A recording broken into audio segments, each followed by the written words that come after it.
Ficar em silêncio para evitar conflitos não é um sinal de maturidade. É um atalho sutil para a autodestruição. Quando o silêncio se torna um hábito, ficar em silêncio não nos torna maduros, mas sim submissos. Você já pensou nisso?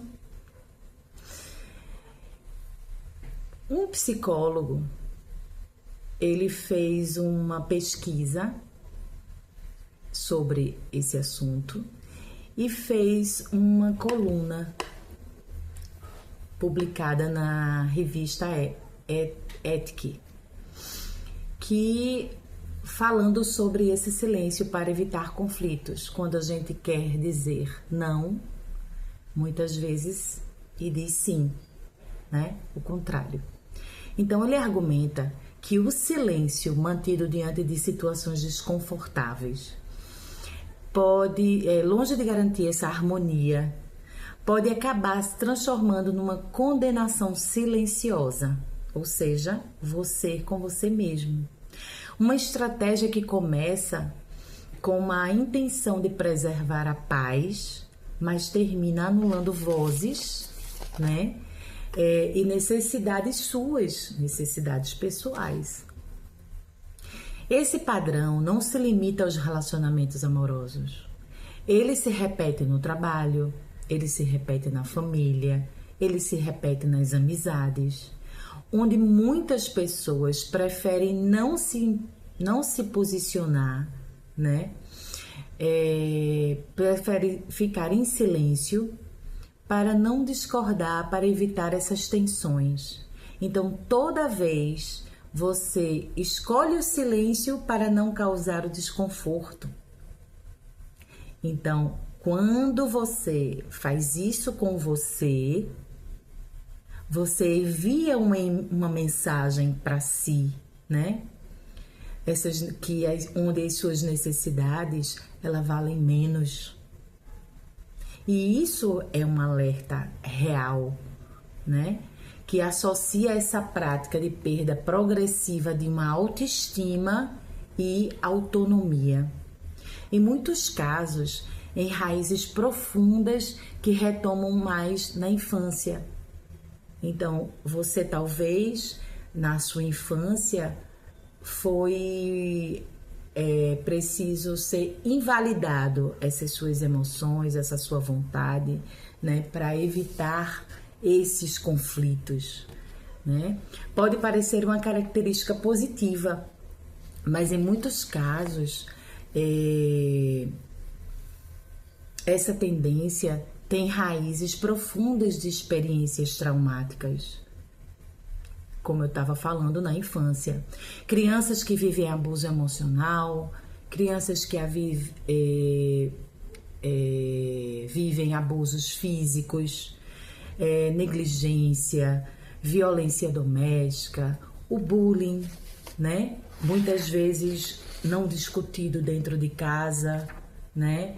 Muitas vezes não falado, muitas vezes silenciado por não querer saber pelos cuidadores, que muitas vezes não são os pais. Ou seja, o comportamento de evitar embates pode ser, na verdade, um mecanismo de defesa construído nesses ambientes, onde você expressar suas opiniões ou vontades era algo perigoso.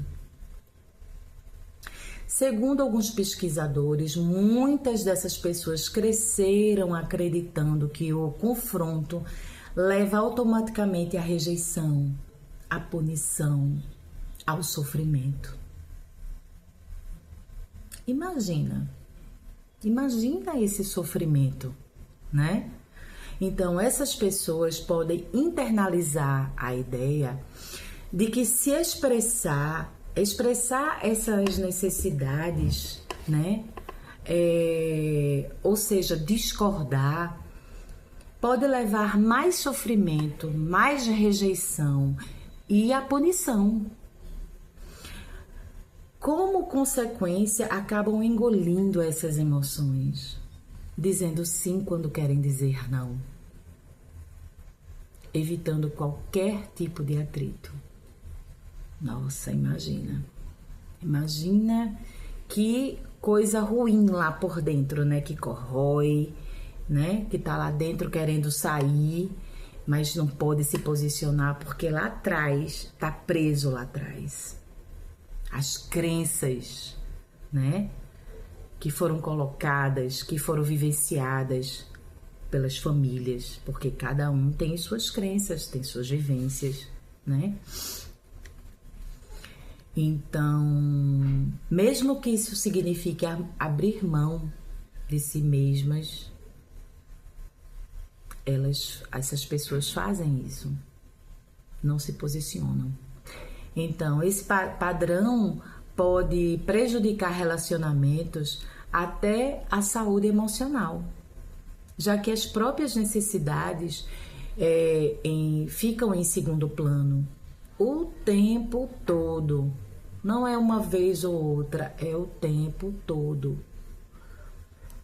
Porque aquela pessoa aprendeu a ser assim. É por isso que entender a origem desse comportamento é o primeiro passo para ressignificá-lo e aprender a lidar com esses conflitos de forma mais saudável. Aprender a lidar melhor com os conflitos não significa virar uma pessoa que vai ser briguenta, que vai sair batendo de frente com todo mundo.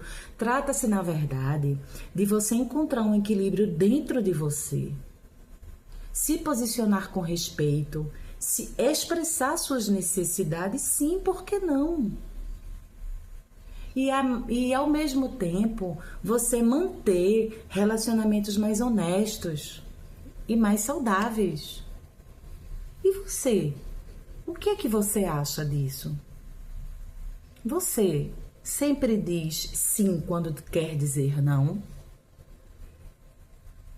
E como fazer isso ser modificado, ser compreendido melhor?